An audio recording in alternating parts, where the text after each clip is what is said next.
सूरज ने दिया अपने शुआओं को ये पैगाम, सूरज ने दिया अपने शुआओं को ये पैगाम, दुनिया से अजब चीज को भी सुबह को भी शाम, दुनिया से अजब चीज को भी सुबह को भी शाम।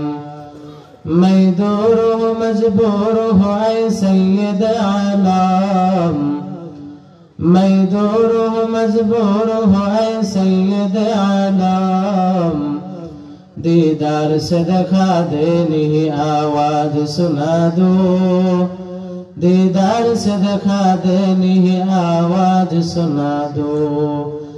मादुर दुजा गैर खुदा यार नदारेम, मादुर दुजा गैर खुदा यार नदारेम, जुज याद खुदा हिच दिगर कार नदारेम, जुज याद खुदा हिच दिगर कार नदारेम।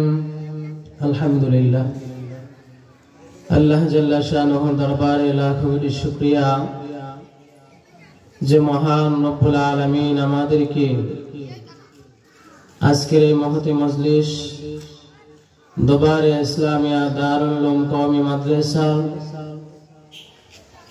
ইসলামী মহাসম্মেলনের মাঠে আমাকে এবং আপনাকে উপস্থিত হওয়ার মতো তৌফিক দিয়েছেন।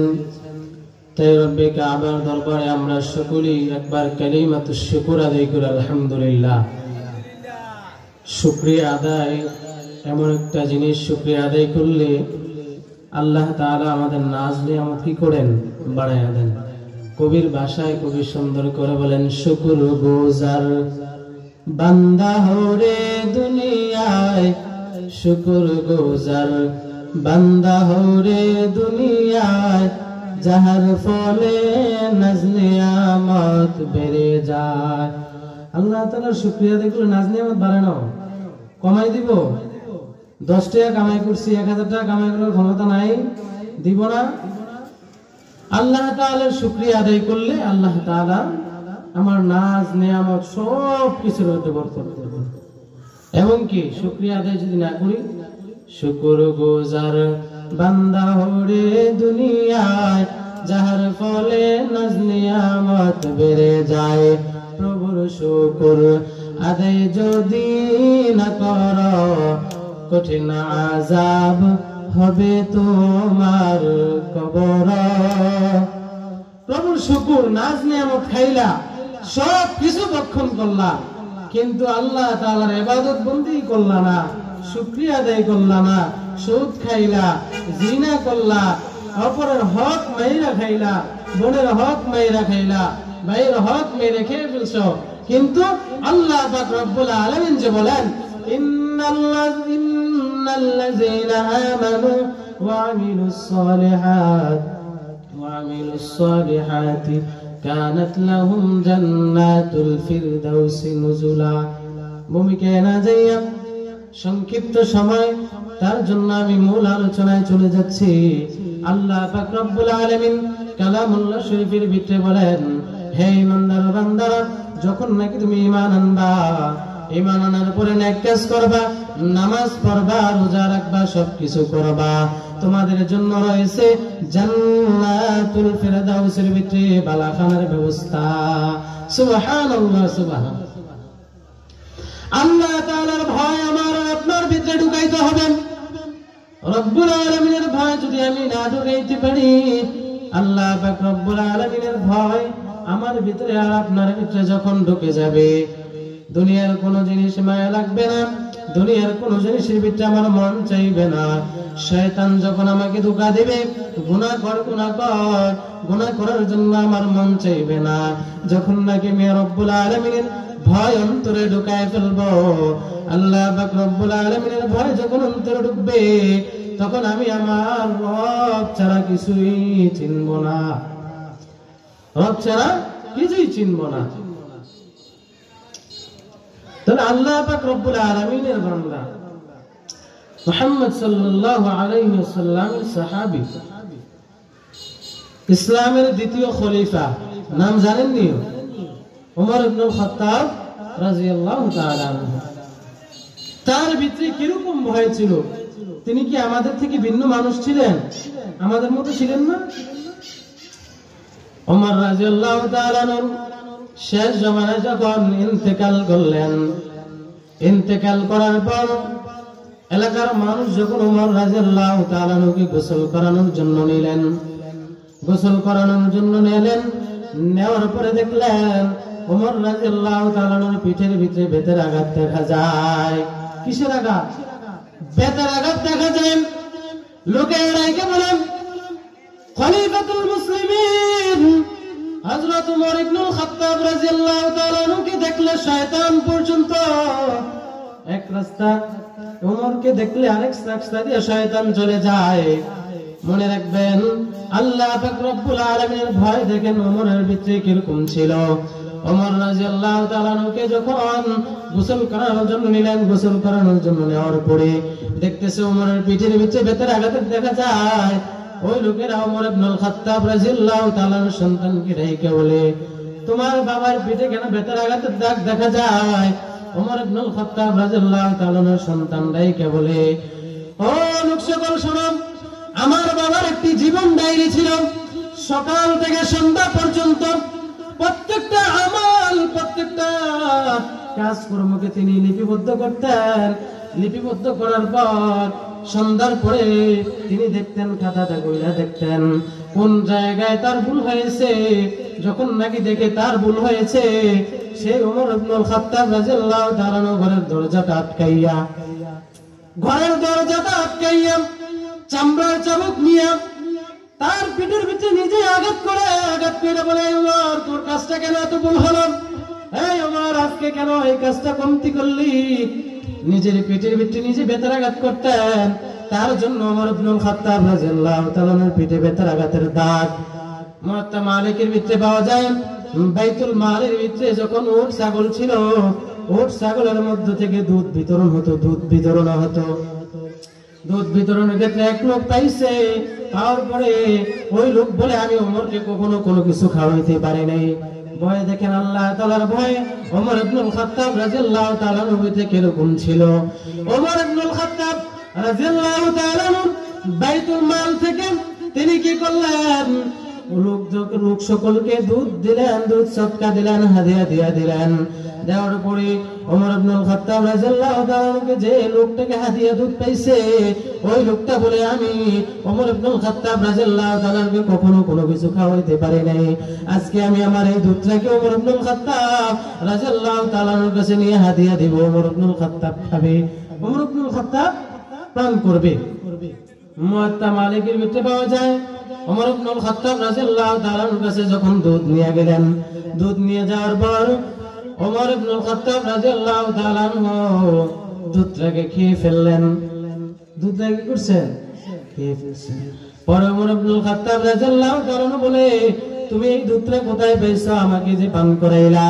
ওমর ইবনুল খাত্তাব রাদিয়াল্লাহু তাআলার কাছে ওই জৈনক লোক বলে, ও ওমর ইবনুল খাত্তাব রাদিয়াল্লাহু তাআলা বাইতুল মাল থেকে দুধ পাইছি, দুধ পাওয়াটা এটা পেয়েছি আমি সদকা হিসেবে, হাদিয়া সদকা হিসেবে পেয়েছি। এই দুধটা আমি আপনাকে দান করলাম, হাদিয়া করলাম, হাদিয়া দিলাম। হাদিয়া দেওয়া কি সুন্নাত, নেওয়াও কি সুন্নাত। তাহলে ওমর ইবনুল খাত্তাব রাদিয়াল্লাহু তাআলার কাছে দুধ নিয়ে গেছেন। দুধ নিয়ে যাওয়ার পরে ওমর ইবনুল খাত্তাব রাদিয়াল্লাহু তাআলা কি করলেন? দুধটাকে পান করে ফেলছেন না জিজ্ঞাসা কইরা। তখন ওমর ইবনুল খাত্তাব তাকে জিজ্ঞাসা করতেছে, তুমি এই দুধটা কোথায় পেয়েছো? ওই লোক দাইকে বলে, আমি এই দুধটা পেয়েছি বাইতুল মাল থেকে। কোথায় থেকে? বাইতুল মাল থেকে। এই বাইতুল মাল থেকে দুধ পেয়েছি। এই দুধগুলা বাইতুল মাল থেকে পাওয়ার পর আমি পেয়েছি সদকা, হাদিয়া আমি পেয়েছি সদকা, আমি আপনাকে হাদিয়া দিলাম। হাদিয়া দুধ আপনি খেয়েছেন। ওমর ইবনুল খাত্তাব রাদিয়াল্লাহু তাআলা বলে, না না না না, এটা তুমি খেতে পারবা, কিন্তু আমি খেতে পারবো না। আমি খাওয়াটা কি মুনকার, আমি খাওয়া কি মুনকার। ওমর ইবনুল খাত্তাব রাদিয়াল্লাহু তাআলা বলেন, আমার ভিতরে এমন হয়, ভয় হয়, যে ভয়ের কারণে আল্লাহ পাক রব্বুল আলামিন যদি আমাকে জিজ্ঞাসা করে, হে ওমর তোমার পেটে কেন সরকারি দুধ, তোমার পেটে কেন সরকারি দুধ, তুমি সরকারি দুধ কেন খাইলা, তুমি সরকারি দুধের মালিক হয়েছো বিদায়, বাইতুল মালের দায়িত্বে ছিলি বিদায় কি তুমি সরকারি দুধ খেয়ে ফেলছো কিনা? ওমর ইবনুল খাত্তাব রাদিয়াল্লাহু তাআলা চিন্তা করতেছেন আমি আল্লাহ পাক রব্বুল আলামিনের কাছে কি জবাব দেব। জবাব দেওয়ার ক্ষমতা আসেনি জবাব দেওয়ার ক্ষমতা। আর বর্তমান সরকার কোন সময় নিয়ে বিদেশে পাচার করতে পারবে, কোন সময় নিয়ে বিদেশে পাচার করতে পারবে, ঠিক কিনা বলেন? যার কাছে ক্ষমতা যাবে সেই এই কাজ করবে। যদি আল্লাহ তাআলার ভয় তার ভিতরে থাকতো কখনো সে এই কাজটা কি করতে পারত না। ওমরও তো মানুষ, আমিও মানুষ, আলীও মানুষ, উসমানও মানুষ, আবু বকরও মানুষ, কিন্তু তারা তো মানুষ, আমরা কি মানুষ, তারা কি মানুষ? তারা তো আল্লাহ তাআলার ভয় ছিল, আল্লাহ তাআলার ভয় তাদের অন্তরে ছিল। অন্তরে ভয় থাকার কারণে আল্লাহ পাক রব্বুল আলামিন কোনো অবাধ্য হয়ে কোনো কাজ করে নাই, রাসূলের নিষিদ্ধ কোনো কাজ করে নাই। ওই ইমানদার বান্দারা মনোযোগ দিয়ে শুনবেন। ওমর ইবনুল খাত্তাব রাদিয়াল্লাহু তাআলা ভয় করতেছেন তুমি কেন আমাকে এই দুধ রাখা হয়েছে, আমি হাশরের ময়দানে রব্বুল আলামিনের কাছে কি জবাব দেব? জবাব দেওয়ার মতো কোনো ভাষা আমার নাই। জবাব দেওয়ার মতো কোনো ভাষা আছে? ওমর ইবনুল খাত্তাব রাদিয়াল্লাহু তাআলা বলেন, একটা দৃষ্টান্ত দিয়ে দেখাই, মানুষ যদি বিষ পান করে, বিষ পান করার পর তাকে হসপিটালে নিয়ে যাওয়া হয়, হসপিটালে নিয়ে যাওয়ার পর তার পেট ওয়াশ করে, গলা ওয়াশ করে, মুখ ওয়াশ করে, ওমর ইবনুল খাত্তাব রাদিয়াল্লাহু তাআলা তার শাহাদাত আঙ্গুল দিয়া তার মুখের ভিতর দিয়া বমি কইরা কইরা তার পেটের ভিতর থেকে এগুলা বাইর করার চেষ্টা করতেছেন। কিরকম ভয় ছিল, কিরকম ভয় ছিল। আর আমার আপনার ভিতরে কিরকম ভয়? ভাইয়ের 10 টাকার মালিক ভাই হয়েছে, আমি 5 টাকার মালিক হয়েছি, ভাইয়ের 10 টাকার মালিক হওয়াটা আমি দেখতে পারি নাই। বোনের সম্পদ বোনকে বুঝাই দেই না, ভাইয়ের সম্পদ ভাইকে বুঝাই দেই না। টাকা পয়সা ওলা হয়েছি, টাকা পয়সাটা হওয়ার কারণে আমি ভাইয়ের সম্পদ জোর করে নিয়ে যাচ্ছি, আমি ভাইয়ের সম্পদ জোর করে নিয়ে যাই। আমার ভাইয়ের ক্ষেতে ফসল ভালো হয়েছে, আমার ভাইয়ের ক্ষেতের ফসলটা কিভাবে নষ্ট করতে পারবো সেই চিন্তা আমার মাথার ভিতরে থাকে, ঠিক কিনা বলেন? সেই চিন্তাই আমার মাথার ভিতরে থাকে। নামাজের কোনো খোঁজখবর নাই, রোজার কোনো খোঁজখবর নাই, আল্লাহ তাআলার নাজ নিয়ামত খাইয়া কোনো কিছুর খোঁজখবর নাই, বাবা মার খেদমত নাই, সন্তানের হক আদায় নাই, সন্তানকে দ্বীনি ইলম শিক্ষা দিতে চাই না, নিজেও তো পারি না, সন্তানকেও শিখাইতে চাই না। ও ইমানদার আল্লাহর গোলাম মনোযোগ দিয়ে শুনবেন, আল্লাহ তাআলার ভয়টা এমন ভাবে ঢুকাইবেন যেই ভয়ের কারণে আল্লাহ তাআলার ভয় ওমর ইবনুল খাত্তাব রাদিয়াল্লাহু তাআলার কাছে ছিল। ওমর ইবনুল খাত্তাব রাদিয়াল্লাহু তাআলার কাছে থাকার কারণে যখন ওমর ইবনুল খাত্তাব রাদিয়াল্লাহু তাআলা রূপ দিয়ে যাইতেন, শয়তানের রূপ দিয়ে যাইতেন না। এরকম আমাদের ভিতরে ভয় থাকতে হবে, আমার আর আপনার ভিতরে ভয় থাকতে হবে। আমার ভিতরে যখন ভয় হয়ে যাবে, শয়তান আমার কাছে আসতে দ্বিধাবোধ করবে, কারণ জানবে আল্লাহ পাক রব্বুল আলামিনের বান্দা, এই বান্দা রব্বুল আলামিনের নাজ নিয়ামত খাইয়া রব্বুল আলামিনের হক গুলো আদায় করতেছে, নামাজ পড়তেছে, রোজা রাখতেছে, জিকির করতেছে, সবকিছু করতেছে, সময় মতো রোজা গুলা রাখতেছে, সময় মতো যাকাত আদায় করতেছে, সময় মতো সবকিছু আদায় করতেছে। রে বান্দা, ও ইমানদার আল্লাহর গোলাম মনোযোগ দিয়ে শুনবেন, আপনি যদি একজন সিগারেট করে সাথে চলাফেরা করেন, সিগারেট করে বানায় ছাড়বে। আপনি যখন একজন মদ খেয়ে গাঞ্জা করে সাথে চলাফেরা করবেন, তখন আপনাকে গাঞ্জা করে মদ করে বানায় ছাড়বে। ও ইমানদার বান্দারা, যখন আপনি একজন নেককার সালেহ বান্দার সাথে চলাফেরা করবেন, মাদ্রাসার একজন হুজুরের সাথে চলাফেরা করবেন, মাদ্রাসার একজন মুহতামিমের সাথে চলাফেরা করবেন, মসজিদের একজন ইমাম সাহেবের সাথে চলাফেরা করবেন, তখন দেখবেন মসজিদে ইমাম সাহেব বলবে আজান হইতেছে, মসজিদে চলো। আর যখন তুমি সিগারেট করে সাথে চলবা, সিগারেট খুরওয়ালা বলবে অর্ধেকটা সিগারেট খেয়েছি নে বন্ধু, তুই অর্ধেকটা সিগারেট খা, অর্ধেকটা মদের পান করেছি তুই এনে অর্ধেকটা খা। কিন্তু ইমাম সাহেবের সাথে তোমার আপনার সম্পর্ক থাকলে ইমাম সাহেব বলবে তুমি মসজিদে চলো, নামাজগুলো আদায় করো। ইমানদার বান্দারা, বর্তমানে একটা ফিতনা চালু হয়েছে, সাদিয়ানি ফিতনা। ও ইমানদার বান্দারা, সাদিয়ানিরা হলো একটা ডাকাত। এই ডাকাতের সাথে তুমি সম্পর্ক রাখবা, তোমাকে ডাকাত বানিয়ে ছাড়বে। এই ডাকাতের সাথে তুমি সম্পর্ক রাখবা, তোমার ঈমান নষ্ট করে ফেলবে।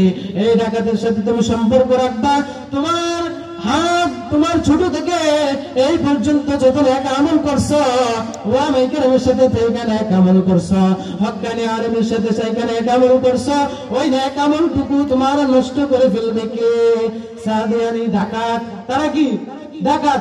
আজ থেকে ওয়াদা করেন এইসব ডাকাত লোকের সাথে আমরা চলাফেরা করবো না, চোরের সাথে চলাফেরা করবো না, মদখোরের সাথে চলাফেরা করবো না, ঘুষখোরের সাথে চলাফেরা করবো না, সিগারেট খোরের সাথে চলাফেরা করবো না, বেনামাজির সাথে চলাফেরা করবো না। যখন নাকি আপনি বেনামাজির সাথে চলাফেরা বন্ধ করে দিবেন, তখন দেখবেন বেনামাজি বলবে নামাজিওয়ালা আমার সাথে চলাফেরা করো না, চলো আমি নামাজে যাই। সিগারেট খোরের সাথে যখন চলাফেরা করবেন না, সিগারেট খাওয়ার কারণে সে মনে মনে ভাববে আমি সিগারেট খাওয়ার কারণে আমার সাথে সে চলাফেরা করে না, আমি আজ থেকে সিগারেট খাওয়া ছেড়ে দিলাম। আমি মদ খাইলে মদ খাওয়ার সাথে তুমি চলাফেরা বন্ধ করে দাও। দেখবা একদিন না একদিন মদখোর বলবে আমি মদ খাওয়ার কারণে, আমি হারাম পানি পান করার কারণে আমার সাথে হক্কানি আলেমরা চলাফেরা করো না। ওই ইমানদার বান্দারা, নাইলে মুমিন সোয়ে মুমিন মিশাওয়াত, নাইলে কাফের সোয়ে কাফের মিশাওয়াত। তুমি যদি ইমানদার হয়ে থাকো, তুমি যদি খাঁটি লোক হও, তুমি খাঁটি ইমানদার হও, আল্লাহ তাআলার ভয় তোমার ভিতরে ঢুকায় ফেলো। আল্লাহ তাআলার ভয় যখন তোমার ঢুকবে, তখন মনে চাইবে নামাজগুলো আমি ছাড়বো না। তখন শয়তানে ধোঁকা দিলে নামাজ আমরা ছাড়তে পারবো, শয়তানে ধোঁকা যখন দেখবে আমরা নামাজগুলো ছাড়তে পারবো না, তখন তুমি বলতেছিলাম তুমি সিগারেট করে সাথে চলাফেরা বন্ধ করে দাও। সিগারেট করে চলাফেরা বন্ধ করে দেওয়ার কারণে একদিন না একদিন সিগারেট করে ভাববে আমি সিগারেট খাওয়ার কারণে আমার সাথে নামাজিওয়ালা চলে না, আমি সিগারেট করে করার কারণে আমার সাথে একজন মাদ্রাসার হুজুর চলাফেরা করে না, আমি মদ খাওয়ার কারণে আমার সাথে মাদ্রাসার শিক্ষকরা চলাফেরা করে না, মাদ্রাসার ছাত্ররা চলাফেরা করে না, একজন নামাজি চলাফেরা করে না, আমি বেনামাজি হওয়ার কারণে আমার সাথে নামাজিওয়ালারা চলাফেরা করে না। একদিন দেখবা তুমি এই চলাফেরা করার কারণে, না চলাফেরা করার কারণে একদিন দেখবা সে নামাজিওয়ালা হবে, একদিন দেখবা সে মদ ছেড়ে দিয়ে নামাজিওয়ালা হয়ে যাবে, আল্লাহ তাআলার ভয় ঢুকাবে। একদিন দেখবা সে সিগারেট করে ছেড়ে দিয়ে আল্লাহ তাআলার ভয় তার ভিতরে ঢুকায় ফেলবে, ঠিক কিনা? একদিন দেখবা, ঠিক একদিন দেখবা, ধৈর্য ধরো, আল্লাহ তাআলা একদিন না একদিন তাদেরকে হেদায়েতের জরিয়া বানায় ছাড়বে ইনশাআল্লাহ। আল্লাহ পাক রব্বুল আলামিন আমাদের সবাইকে এই কথাগুলোর উপর আমল করার তৌফিক দান করুক। আমি আলোচনা করার জন্য বসি নাই, এখানে দোয়া নেওয়ার জন্য বসেছি, কারণ মাদ্রাসায় লেখাপড়া করেছি, মাদ্রাসার জন্য দোয়া চাই, আমার জন্য দোয়া চাই, আমার বাবা মা দাদা আত্মীয় স্বজন এলাকাবাসীর জন্য দোয়া চাই।